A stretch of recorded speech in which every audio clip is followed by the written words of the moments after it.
देखें परिवेश स्वच्छ रखिबारे अणुजीव मानकर प्रमुख भूमिका कौन देखिबा। आस एक कार्य कर बुझा चेष्टा करवा। कार्य 2.7 आस करवा कौन से कार्यटा ना एक खाली पात्र नियो एवं यार अधा पर्यंत बगीचा माटी पूरण कर। खाली पात्र नबू तापर कि माटी पुरेबू। पात्र रे किछि फल एवं पनीपरिया चोपा मिसाओ। तापरे एहा उपरे माटीर एक स्तर रख एवं एहाकू सहीपरि किछि दिन रखि दियो। ताले कोन हला ना पत्र रे किछि पत्र आउ किछि ए जो से पात्र रे किछि फल नबू तापरे पनीपरिया चोपा नबू। नला पर कोन हबो ना माटीर स्तर हैला जो माटीर स्तर अछि से ऊपर जो स्तरटा एहाकू किछि सहीपरि किछि दिन पय रखि दियो। तापरे 2-3 सप्ताह पर घटिथिबा परिवर्तन गुडी को लक्ष्य कर। कौन कौन सब परिवर्तन घटिबो। पात्र रे थिबा पार्थक्य रे कोनोसी पार्थक्य देखुछ कि से जो पार्थक्य रहिछि कौन कौन पार्थक्य तुमे देखि परिबो जे फल एवं पनीपरिया रो चोपा एक गाढ़ रंगर पदार्थ रे परिणत होइछि। एहा हेउछि पोषक पदार्थ रे भरपूर उर्वरक सार। कौन सेटा उर्वरक सार बा खत जहाँ माटीर उर्वरता वृद्धि करिवारे साहाय्य करे। किंतु फल एवं पनीपरियार चोपा किपरि खतरे परिणत हैला एटा होछि गोटे प्रश्न।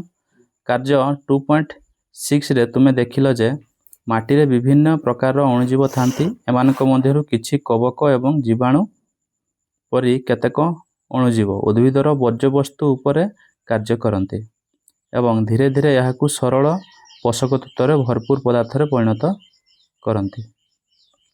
तुमे हुए तो तुमर स्कूल रे किंबा घर पाखरे थिबा खेतरे माली माने सुखिला पत्र एवं गछ अलिया संग्रह करी गातरे पकाइबार देखिथिबो।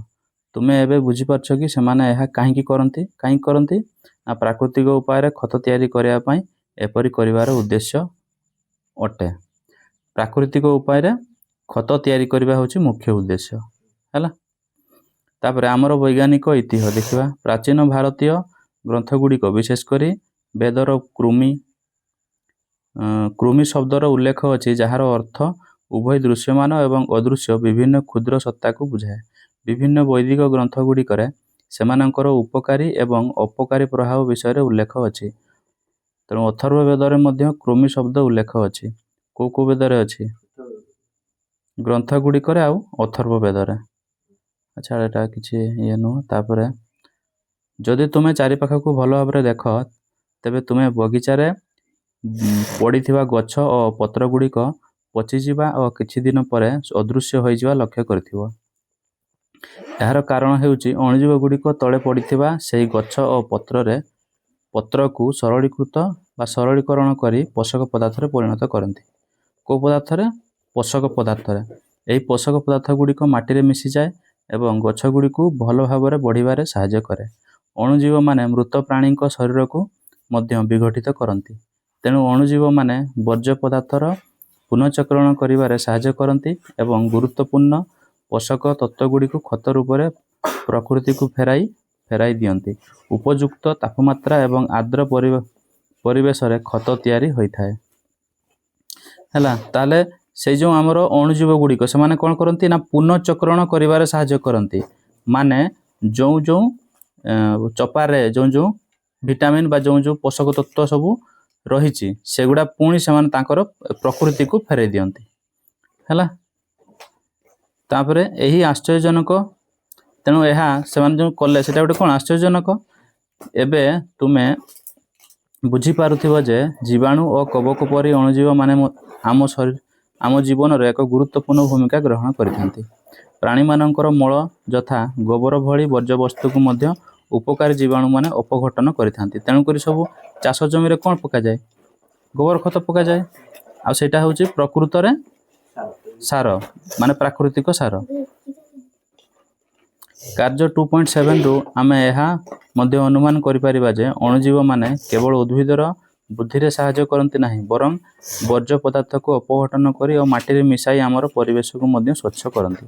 धरा जाऊ जंगल रे किए गोटे मरी गला आमर जमती हरिण के मूषा सेगुड़ा किसी दिन पर से जगटा से मूषाटा थाए ना से मूषाटा एकदम माटी मिसी जाए माटी मिसी थाए है से करे किए से अणुजीव मैंने तेणु परिवेश को स्वच्छ रखिबारे मध्य साहाय्य करछंती।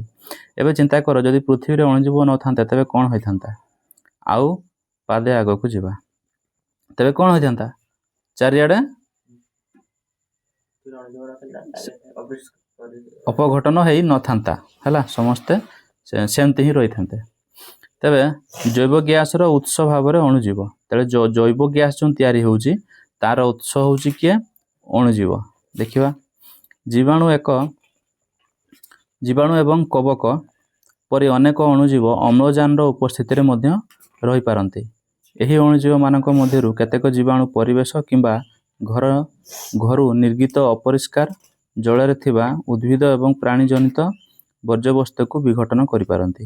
एही प्रक्रिया समय सेमाने अंगारकाम्ल और आनुपातिक भावे अत्यधिक मिथेन गैस मिश्रण निर्गत करती।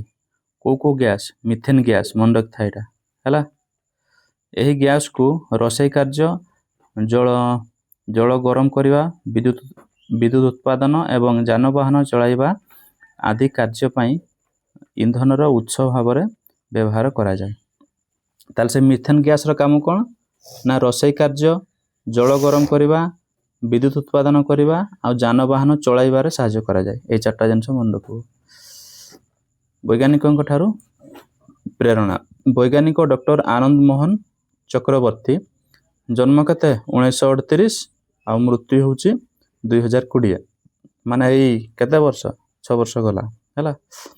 तेणु जीवाणु मानक संपर्क में गभीर अध्ययन करथिले किए आनंद मोहन चक्रवर्ती 1971 मसीह से एक स्वतंत्र जीवाणु विकसित करथिले जल उपरे भासुथिबा तेल को विघटन करी परिवेश को स्वच्छ रखिबारे साहाय्य करथिले। तांको आविष्कार को 1980 मसीह पेटेंट मिलिथिला। पेटेंट हेउची जणे व्यक्ति को दिया जाइथिबा एक कॉपीराइट जहा द्वारा अन्य कहीं तांकर उद्भावन को बिना अनुमति रे नकल व्यवहार किंबा विक्रय करि परिबे नाही। सब फिल्म देखछो नहीं सब गीत सब शुणुछु त से गीतटा को आउ जणे सेटा को यूट्यूब रे छाड़ी परबो ना नहीं काहे कि सेटा कॉपीराइट ताको पेटेंट दिया गला त माने सेही जिनसटा को आउ कहीं छाड़ी परबेन जदि छाड़िबो ता नारे कार्यानुष्ठान ग्रहण करा जिवो हला। तेणु तांको कार्य देखाइथिला जे प्रदूषण भली परिवेशगत समस्यार समाधान पाई किपरि अणुजीव व्यवहार करा जाई पारिबो। विज्ञान रे तांकर विशेष अवदान एवं परिवेश सुरक्षा पाई अणुजीवर व्यवहार पाई तांको मन रखा जाए। अणुजीव साहाय्य रे अन्य कोन समस्या समाधान करा जाई पारिबो बोली तुम भाबुछ ताले आ कोन समाधान करिवो। अणुजीव मानकर विविधता आम रोषेई घरे किपरि साहाय्य करे आमर रोषेई करिबारे साहाय्य करे हैला गैस चूल्हा रे ताले अणुजीव एवं खाद्य देखिबा। आस रोषेई घरे किछि कार्य करी बुझिबा को चेष्टा करिबा कोठी रोषेई घरे आस प्रदर्शन करिबा। ताले दुईटी पात्र क एवं ख नियो दुईटा पात्र नेलु गोटे होची क आ गोटे होची ख चित्रटार जेंति दिया हेछि। तापरे प्रत्येक 200 ग्राम अटा किंबा मैदा नियो एवं चिमुटाए चीनी मिसाओ। ताले 200 ग्राम कौन नवा अटा नवा आउ अटा नहले मैदा 200 ग्राम आउ चिमुटाए चीनी। एबे पात्र करे अल्प परिमाण ईस्ट पाउडर पकाओ एवं एहा को मैदा सहित भल भाव में मिसाओ। कौन करवा तापरे ना ईस्ट पाउडर पकेबा आ ताकू मैदा सहित भल भाव में मिसाई देबा। तापरे पात्र खरे कौन से ईस्ट पकाओ नाही जहा द्वारा आमे दुईटी पात्रर फलाफल तुलना करि परिबा। दुईटी पात्रर मैदा को उषुम पानी रे चकटी नरम कर। तापरे कौन हबो उत्तर ना एड जो टिए देछि पात्र खरे मैदा चित्र एतकी ईस्ट और उषुम पानी मिसाइबा परे मैदार आयतन रे परिवर्तन कौन सब परिवर्तन हला एटा देखछु ना।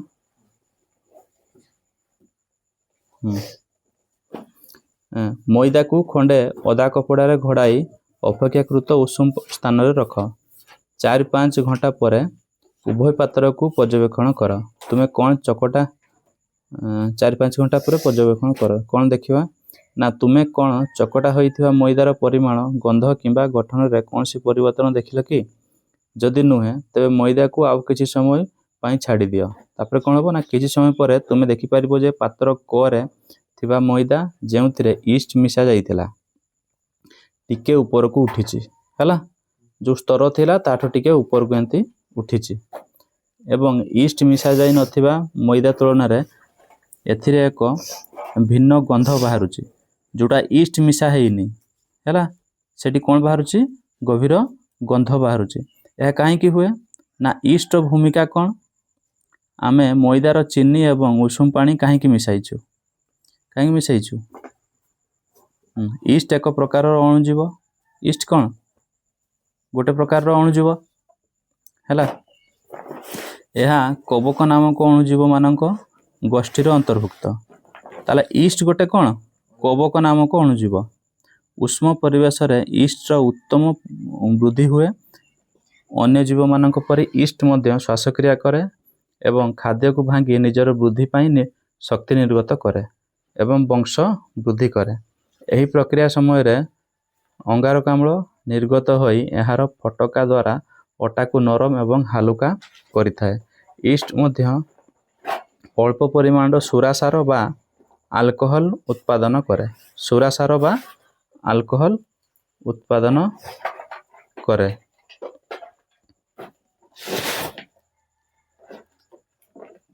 जेउथि चकटा होइथिबा मैदा को टिकिए भिन्न गंध आसी थाए। ईस्ट एही विशेष गुण रुटी केक इत्यादि तैयारी करिबारे व्यवहृत हुए। तेणु रुटी बा जो केक खाउच से केक टा चेप्टा होई थाए टे फुली थाए किए फुले थाए से ईस्ट हैला।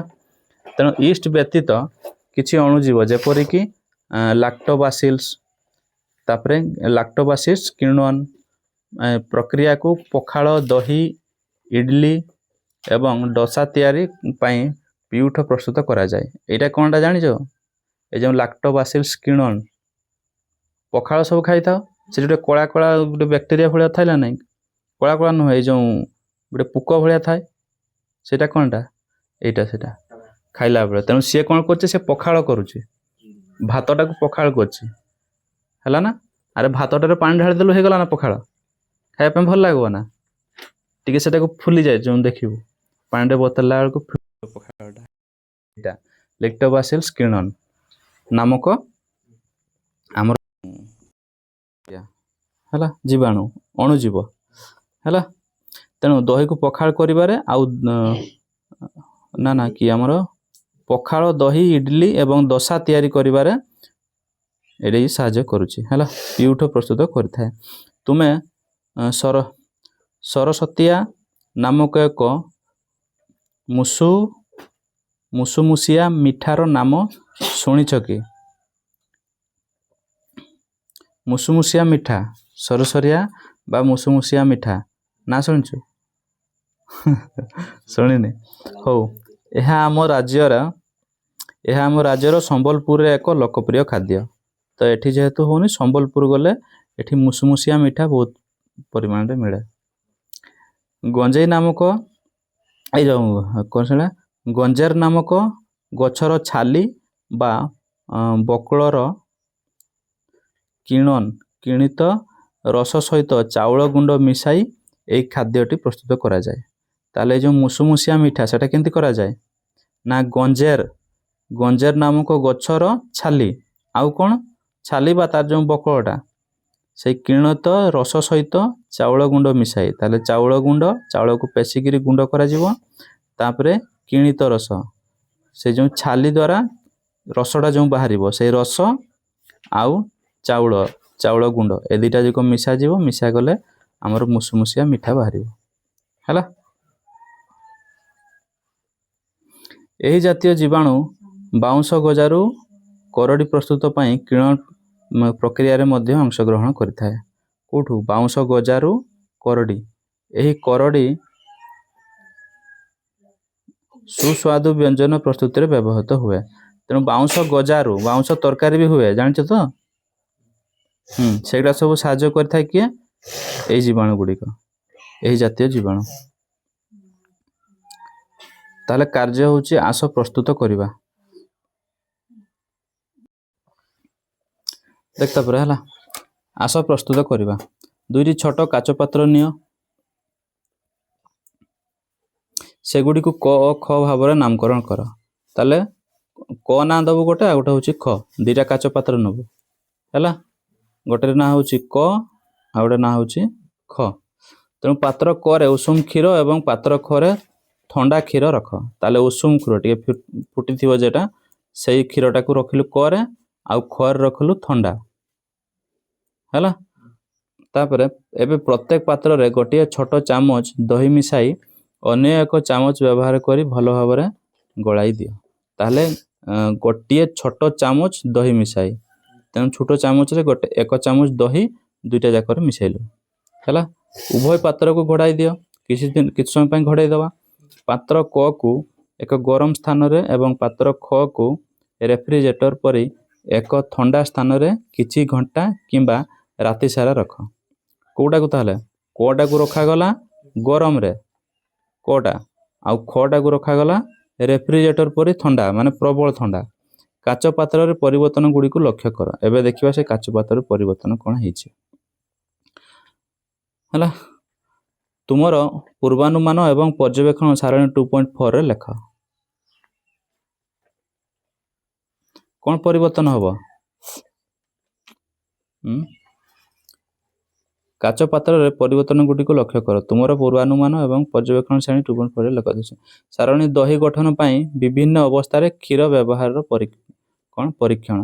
ତେଣୁ କ୍ଷୀରର ରୂପରେ ପରିବର୍ତ୍ତନ ପାତ୍ର କ ଖ, କ୍ଷୀରର ରଙ୍ଗରେ ପରିବର୍ତ୍ତନ ପାତ୍ର କ ଆଉ ଖ। ସମ୍ଭାବ୍ୟ କାରଣ, ତାହେଲେ ପୂର୍ବରୁ ଅନୁମାନ କ'ଣ କରିଥିଲୁ ଆଉ ପର୍ଯ୍ୟବେକ୍ଷଣ କ'ଣ କରିଥିଲୁ, ଏ 2ଟା ଜିନିଷ ଲେଖିପାରିବୁ।